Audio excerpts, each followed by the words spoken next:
Ivan, Ange says that he wants to evaluate you as a right back. I guess you've been pushing a bit forward lately for the Roar and getting amongst it attacking wise. Are you ready to slot back in and fill that defensive role? Definitely, that's where I played with him at Brisbane, and that's where he's known me over the last few years, and he knows my capabilities as a player and what I can do. So I'm more than happy to go back there. There was a lot of problems defensive-wise for Australia in the last couple of games. How do you fix that? Look, I think we're just going to work on our defensive shape and our attacking shape. Attack's the best form of defence, and I know Ange likes to attack. So hopefully we can bring that philosophy here. Ange is obviously favouring you over one of the more most experienced Socceroos in the squad.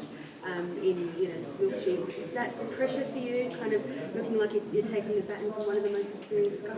I think it's a great opportunity for me, and I really need to step up and take it while I get this opportunity, because it might only come around once. So hopefully, come Tuesday, I get some game time and I can show him what I can do.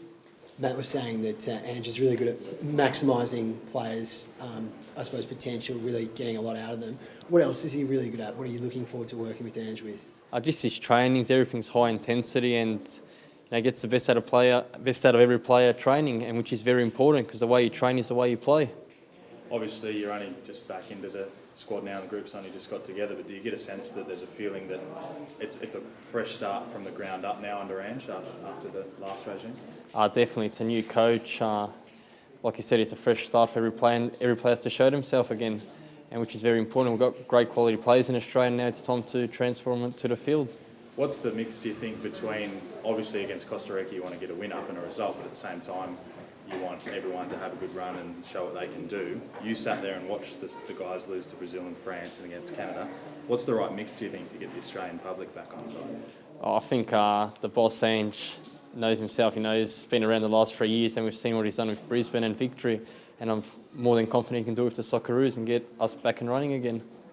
Matty was saying, obviously, one of the biggest things he's going to bring to the side is getting you guys really motivated and getting that hunger and desire back. You obviously know Ange very well. Do you think that's going to be one of his biggest assets? Definitely. I think just as a nation, we just need to get back up on our feet, because we're much better than what we've been showing. And there's a lot of quality players here that have played at high level, and I'll back ourselves against any team.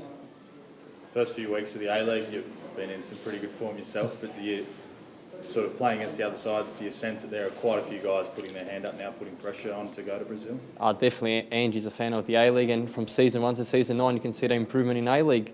Just a standard, like tactically, defensively, everyone's improving. Are you surprised there weren't a few more A-League players named in this squad that he wanted to maybe get a look at? I think he's looking at, like you said, you need to be consistent and over 20 rounds, not just a few rounds. And I'm sure Andrew will be keeping an eye on the A-League every week and watching players. How much do you know about Costa Rica, the brand of football they play? Obviously not as much intel. We haven't played them for a long time. What do you know? To be honest, I've only seen Costa Rica in World Cup, but obviously they're a good nation. They qualified for a World Cup ahead of Mexico and in America's group, so it's going to be a good challenge. Do you think it's a bit more of a hard fixture than people are giving it credit for? Definitely. Any team that qualifies for a World Cup's hard to play against, but it's a great opportunity for all us players to show that we deserve to be at a World Cup.